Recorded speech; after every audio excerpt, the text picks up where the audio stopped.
제가 오늘 월요일 아침에 확인을 해보니까 올해만 택배 노동자 14번째 사망자가 발생했다고 해요. 뭐 과로사도 있고 뭐 극단적인 선택을 하신 분들도 있고 한데요. 네, 사실 저희가 보고서를 쓰기 시작했을 때만 해도 사망자가 8명이었는데요. 그러니까 보고서를 작성 중에 그리고 또 보고서를 발표 후까지 6분이 추가로 더 숨지셨습니다. 그래서 현재까지 과로사 등의 원인으로 추정되는 사망자는 총 14분입니다. 14명이라는 숫자가 좀 비극적이긴 한데요. 저는 이 숫자보다 더 비극적인 것은 이러한 죽음이 전혀 예상하지 못한 것은 아니라는 점입니다.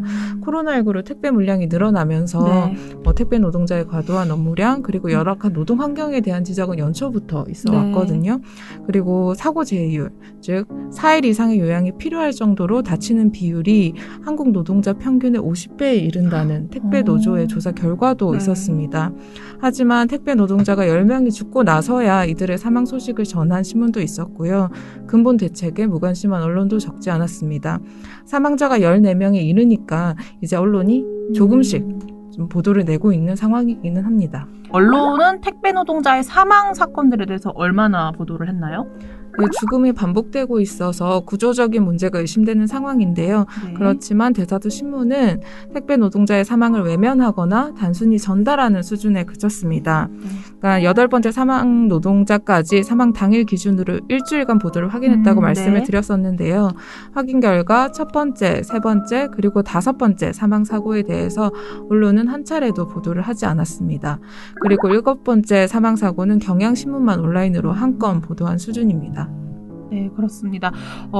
지금 박채린 활동가가 이야기를 해준 거는 어쨌거나 양적으로 우선 분석을 해본 내용에 대해서 좀 이야기를 한 것인데요. 이제는 좀 질적으로도 들어가서 보도를 많이 안 했으면 안 한 만큼 뭐 좋은 기사가 과연 나왔을까라는 생각도 들고 뭐 다른 언론사와 대비해서 보도를 많이 했더라도 과연 유의미한 기사들이었나? 뭐 그것도 좀 살펴볼 만한 지점이라고 생각하는데요.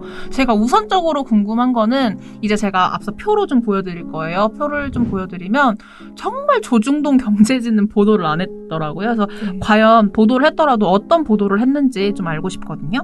네, 10월 12일 칠곡 쿠팡물류센터에서 10번째 노동자가 사망을 했는데요. 그때서야 이제 조선일보가 첫 보도를 한 겁니다. 그러니까 제목을 알려드리면 택배기사 10명째 숨져 커지는 과로사 논란이라는 기사인데요. 10번째 사망자의 사망 원인을 과로사로 추정하는 택배 노조의 입장, 그리고 과로사로 보기는 어렵다는 한신 택배의 주장을 그대로 옮겨 적었는데요. 양측의 주장을 추가 취재 없이 전달을 했고요. 단순 보도다 좀 이렇게 볼 수 있나요? 네, 그렇죠. 그리고 과로사로 추정할 수 있는 여러 구조적 원인이 있음에도 불구하고 10명의 죽음을 과로사 논란으로 치부해버리기도 했습니다. 10명이 죽고 나서 겨우 하나 낸 보도치고는 아주 성의 없는 기사라 할 수 있습니다. 그리고 8명이 사망하기까지 조선은 물론 동아, 중앙, 한국일보, 매일경제, 한국경제는 지면 보도를 한 건도 작성하지 않았습니다. 좀 이런 거를 얘기 들으니까 저는 나쁜 보도는 이래서 나빠라고 좀 이야기를 하고 싶었는데 실제적으로 뭐 보도를 해야지 뭐 나쁜 보도인지 무엇인지 좀 이야기를 해볼 수 있을 텐데 그러지 못한 그 점도 아쉽고 애초에 보도가 없다라는 점도 아쉽고 그리고 아까 얘기해준 것들 중에 또 제가 표로 보여드릴 것 중에 전 좀 유의미하다고 생각을 했던 게 이게 지면 기사로 다뤄지지 않는다는 점도 저는 좀 유의미하게 생각을 했거든요. 이게 그러니까 온라인 같은 경우에는 한계가 없잖아요. 언제든지 쓸 수 있고 그리고 내용을 봐도 되게 짧게 어떻게 보면은 좀 품이 덜 들어간 기사를 그냥 함부로 막 쓰는 경향이 있기 때문에 질면에 얼만큼 보도하느냐가 사실 좀 그 언론사가 이 문제를 얼마나 중요하게 보는가를 평가하는 척도가 될 수 있는데요. 그런 점에서 지면 기사가 하나도 없다는 것은 좀 문제라고 할 수 있죠. 특히 박채린 활동가가 문제다라고 지적을 했던 딱 그 시점이 하나 있더라고요. 네. 경북 예천 CJ 대한통합물류센터에서 택배 노동자 이모 씨가 사망했고요. 사망한 날은 8월 16일입니다.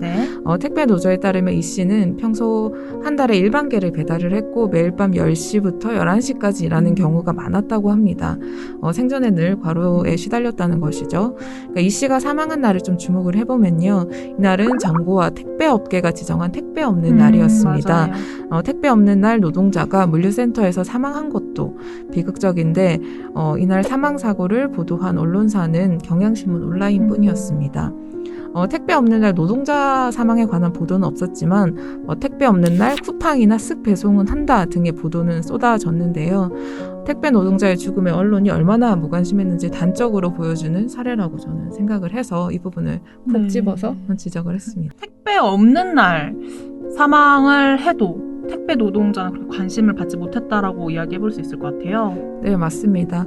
언론이 많이 다뤄주면 독자들은 이게 우리 사회의 주요 이슈구나 그렇죠. 인식을 하면서 이제 여론이 만들어지게 되고 사회 변화의 실마리도 생겨나는 것인데요. 네. 언론이 보도하지 않으면 사회 관심을 받기는커녕 그 누구도 알지 못하는 죽음이 되기도 합니다. 그만큼 언론이 얼마나 보도하느냐는 사회적으로 중요한 의미를 갖습니다. 그리고 택배 노동자 사망을 언론만의 책임이라고 할 수는 없지만요. 죽어가는 택배 노동자의 목소리를 보도하지 않거나 적게 보도함으로써 그들의 죽음을 의제화하지 못하고 또 방치했다는 비판에서 자유로울 수 없습니다.